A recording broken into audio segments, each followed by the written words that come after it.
Hi friends, இப்போ நிமிஷாம்பாட் கோயிலுக்கு தாங்க வந்திருக்கோம். முன்னாடி என்ட்ரன்ஸ் இப்படி தான் இருக்கும். போனோடனே நல்லா ஃப்ரெஷ்ஷான ஃப்ரூட்ஸு, வெஜிடபிள்ஸு, ஃப்ளவர்ஸ் எல்லாமே வச்சுருந்தாங்க. பார்க்கவே கண்ணுக்கு குளிர்ச்சியாக இருந்துச்சு. அழகாக செடியில் அப்படியே ஃப்ரெஷ்ஷாக பறித்த ஃப்ரூட்ஸு, வெஜிடபிள்ஸில் எப்படி இருக்கும் அந்த மாதிரி தலை வச்சுருந்தாங்க. இங்கே என்ட்ரன்ஸ்லேயே வந்து ஸ்லிப்பர் விட்டுட்டு போயிடணுங்க. வந்து நாங்கள் ஸ்லிப்பர் விட்டுட்டு கோயிலுக்கு வந்து க்யூ இங்கேருந்தே ஸ்டார்ட் ஆகுது. லைன் நின்று தாங்க போனோம். இங்கே தூரமாக தெரியறது வந்து ஆறு. அப்படியே கோயில் முன்னாடியே வந்து ஒரு ஆறு வந்து ஓடுது. சூப்பராக இருக்குது. ஃபேமிலியோடு வந்து ஒன் டே ட்ரிப் வரணும் அப்படின்னா கண்டிப்பாக இங்கே வந்து டைம் ஸ்பெண்ட் பண்ணிட்டு போகலாம். கோயில் உள்ளே வந்து ஒவ்வொரு சாமியும் அவ்வளோ அழகாக சூப்பராக இருந்துச்சுங்க. சாமி கும்பிட்டோன்னே சாமி பிரசாதம் எங்களுக்கு சாப்பாடு கிடச்சிது. அங்கே போயிட்டு இந்த மாதிரி சர்வ் பண்ணிட்டு வந்தாங்க.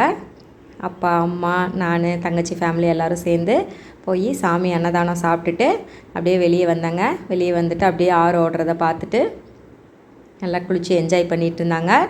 பேரண்ட்ஸோட உதவி இல்லாமல் தயவு செஞ்சு தண்ணியில் இறங்காதீங்க. நாங்கள் வந்து குட்டீஸ்லாம் ரொம்ப சின்ன பசங்களாக இருக்கிறதுனால குளிக்க விடலை. அப்படியே பார்த்துட்டு அப்படியே கிளம்பிட்டேங்க. வந்து டாய்ஸ்லாம் வாங்கிட்டு போகணுன்ட்டு ஒரே அடம் குட்டீஸு. எங்கள் அருணாவுக்கு எப்போவுமே ஜேசிபியும் பப்புள்ஸும் தான் பிடிக்கும். அவனுக்கு அந்த காத்தாடி இருக்கிற பப்புள்ஸ் தான் வேணும் அப்படின்னா, அம்மா வேறு வாங்கிக்க அப்படின்னாங்க.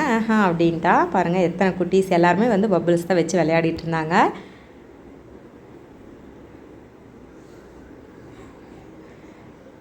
நாங்கள் வீடு பக்கமாக இருந்துச்சுன்னா கண்டிப்பாக இந்த காய்கறியெல்லாம் வாங்கிட்டு போயிருப்போம். அந்த அளவுக்கு வந்து தலைன்னு ஃப்ரெஷ்ஷாக இருந்துச்சு. இந்த அவரை, பூசணிக்காய், மொச்சப்பயிறு, புடலங்காய், இந்த மாதிரி நிறையா வெஜிடபிள்ஸ் இருந்துச்சு. அதே மாதிரி ஃப்ரூட்ஸும் நிறைய இருந்துச்சுங்க. அதை முடிச்சுட்டு அப்படியே வந்து திப்பு சுல்தான் கோட்டை, இது வந்து புளியெல்லாம் அடைச்சி வச்சுருந்தாங்களாம். அந்த காலத்திலே வந்து எவ்வளோ பிளான் பண்ணியிருக்காங்க பாருங்கள். இது வழியாக தான் வந்து உள்ளே போகணும். திப்பு சுல்தான் கோட்டையும் கூட இருந்துச்சு. அது வந்து இப்போ ஃபுல்லாகவே தரமட்டமாக பண்ணிட்டாங்க. நீங்கள் வந்தீங்க அப்படின்னா திப்பு சுல்தான் சம்மர் பேலஸ் வந்து கண்டிப்பாக விசிட் பண்ணுங்கள். இதோட அவுட்டர் வியூ இது. இங்கே வந்து திப்பு சுல்தான் அவங்கள வந்து இறந்த இடம் அப்படின்னு சொன்னாங்க. அதை இவ்வளோ சேஃபாக வந்து வேலி போட்டு பாதுகாத்துட்டு வராங்க. இது சம்மர் பேலஸோட அவுட்டர் வியூ. உள்ளே வந்து போகல, ஏன்னா ரொம்ப தூரம் நடக்கணும். குட்டீஸ்லாம் நடந்து ஓஞ்சு போயிட்டாங்கன்னு சொல்லிட்டு நாங்கள் அப்படியே வெளியில் மட்டும் பார்த்துட்டே வந்து போயிட்டோங்க. அப்புறம் தான் வந்து ரொம்ப ஃபீல் பண்ணோம். வீட்டுக்கு போனதுக்கப்புறம் தம்பி கேட்டார், கண்டிப்பாக திப்பு சுல்தான் கோட்டைக்கு போயிட்டு வாங்க சொன்னல போலையா அப்படின்ட்டு. அது நல்லா இருக்கும் அப்படின்னாங்க. அடடா போயிருக்கலாமே அப்படின்னு இருந்துச்சு. இது தாங்க திப்பு சுல்தான் அவங்களோட கோட்டையாக. உள்ளே வந்து யாரையுமே அலோவ் பண்ணல. அது இன்னுமே சேஃபாக பார்த்துக்கிட்டு இருக்காங்க. உள்ள ஒரு செக்யூரிட்டி லேடி இருந்தாங்க. அவங்க நின்று பார்த்துட்ருக்காங்க. யாரையுமே உள்ளே வந்து வர விடலை. ஃபைனலாக வந்து ஸ்ரீரங்கப்பட்டணம் டெம்பிள் வந்தாச்சுங்க. கோயில் வந்து திறக்கலை. 4:30க்கு மேலே தான் வந்து ஓப்பன் பண்ணுறாங்க. நீங்கள் வரதா இருந்துச்சுன்னா டைம் இந்த மாதிரி கணக்கு பண்ணி கூட வந்துக்கங்க. காலையில் கோயில் நட திறந்து மதிய உச்சி பூஜை முடிஞ்சு க்ளோஸ் பண்ணிடுறாங்க. அப்புறம் சாயந்தரம் 4:30க்கு மேலே வந்து இங்கே இருக்கிற மாதிரி வந்தீங்க அப்படின்னா டக்குன்னு போய் சாமி கும்பிட்டுலாம். பாருங்கள் எவ்வளோ க்யூ நிற்கிது அப்படின்ட்டு. ரொம்ப பழங்கால டெம்பிளுங்க. இங்கே நிறைய வந்து மரத்தால் செதுக்கின சிலை வந்து வச்சுருந்தாங்க. பார்த்திங்கனாவே தெரியும்.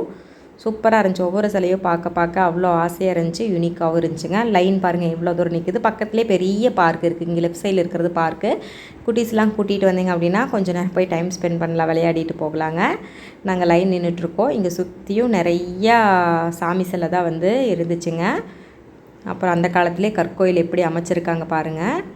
ஒவ்வொரு தூணும் வந்து ஒவ்வொரு மாடலில் வந்து வடிவமைச்சிருந்தாங்க. இங்கே தான் இப்படி பார்க்குறேன். எல்லா தூணும் வந்து ஒரே மாதிரி இருக்கும். ஆனால் இங்கே வந்து ஒரு தூணும் டிஃப்ரெண்ட்டாக இருந்துச்சுங்க.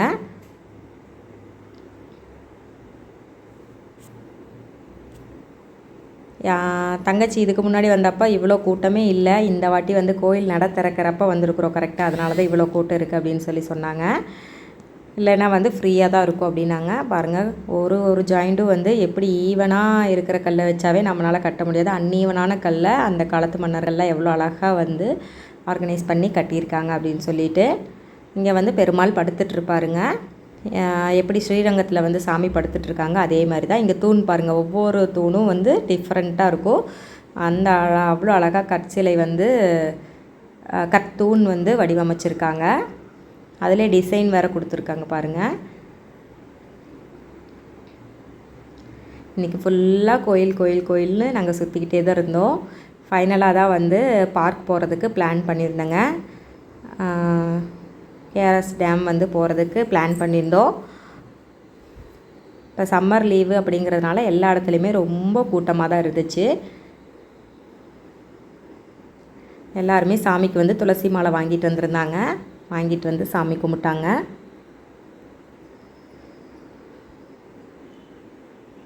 குட்டீஸ் எல்லாருக்கும் சாமி தெரியலன்னு தூக்கி காமிச்சிட்டு இருந்தாங்க. ஃபைனலாக டேமுக்கு வந்தாச்சுங்க. டேமோட என்ட்ரன்ஸ் இப்படி தான் இருக்கும். டேமுக்கு உள்ளே இருக்கிற ஷாப்பை விட டேமுக்கு வெளியே நிறையா ஷாப் இருக்குது. ரேட்டும் ரீசனபிளாக இருக்குங்க. உள்ளே வந்து நிறையா வாங்கிக்கலாம் அப்படின்னு சொல்லி போகாதீங்க.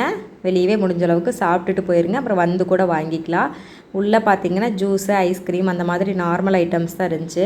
வெளியே வந்து ஃபுட் ஐட்டம்ஸ் கூட நிறையா இருந்துச்சுங்க. பெரிய கார் பார்க்கிங் பண்ணியிருக்காங்க. நாங்கள் ஃபஸ்ட்டு வந்ததுக்கும் ஒரு 15 இயர்ஸ் பிஃபோர் வந்ததுக்கும் இப்போவும் நிறைய சேஞ்சஸ் வந்து பண்ணியிருக்காங்க. எங்கே பார்த்தாலும் பபிள்ஸ் தான் பாருங்கள். எங்கே பார்த்தாலும் என்ட்ரன்ஸில் பபிள்ஸ் தான் வச்சுருந்தாங்க. நாங்கள் உள்ளே வந்தாச்சு. பர்சனுக்கு வந்து 100 ருபீஸ் சார்ஜ் பண்ணுறாங்க டிக்கெட்டு. அடல்ட்டுக்கு வந்து குட்டீஸ்க்கு வந்து 50 ருபீஸுங்க. உள்ளே வந்தோடனே எல்லா இடத்துலையும் பச்சை பசேல்னு சூப்பராக மெயின்டைன் பண்ணுறாங்க பார்க்கு. கொஞ்சம் கூட கசகசப்பே இல்லை. அவ்வளோ அழகாக நீட்டாக இருந்துச்சு. அங்கங்கே தண்ணி வந்து அழகழகாக வந்து போயிட்டுருந்துச்சு.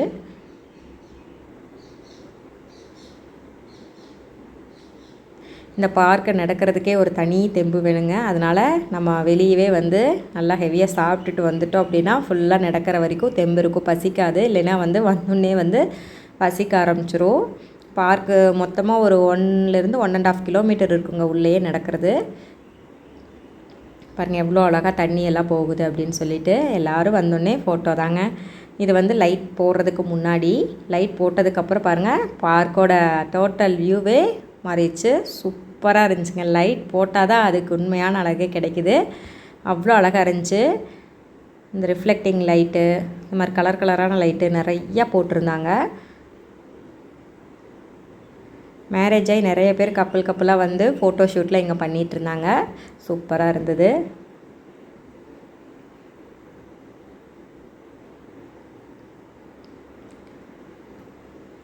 சரி நம்மளும் ஒரு ஃபோட்டோ எடுத்துக்கலாம் அப்படின்னு சொல்லிவிட்டு நாங்கள் 3 பேர் சேர்ந்து ஒரு ஃபோட்டோ எடுத்துட்டோங்க. லைட் டான்ஸ் வந்து 7 o'clock போல் தான் ஸ்டார்ட் ஆகும் அப்படின்னு சொல்லி சொன்னாங்க. சரி அதுக்குள்ளே நம்ம இங்கே பார்க்கெலாம் சுற்றி பார்த்துடலாம் அப்படின்னு சொல்லி வந்தோம். பார்க்னால் சும்மா வந்து உட்காரலாம், டைம் ஸ்பெண்ட் பண்ணலாம், ஃபோட்டோ எடுக்கலாங்க. தூரியெல்லாம் எதுவுமே கிடையாது உள்ள. சும்மா அப்படியே நடந்துட்டு பேசிட்டு போகலாம், விளையாடலாம், உள்ள எல்லாமே பண்ணலாம். லைட் டான்ஸ் பார்க்குறதுக்கு வந்து போட்டில் போகலான்னு பிளான் பண்ணிட்டாங்க. இப்போ புதுசாக அந்த வசதி ஏற்படுத்தியிருக்காங்க. Up and down 80 rupees, single 40 rupees charge பண்ணுறாங்க.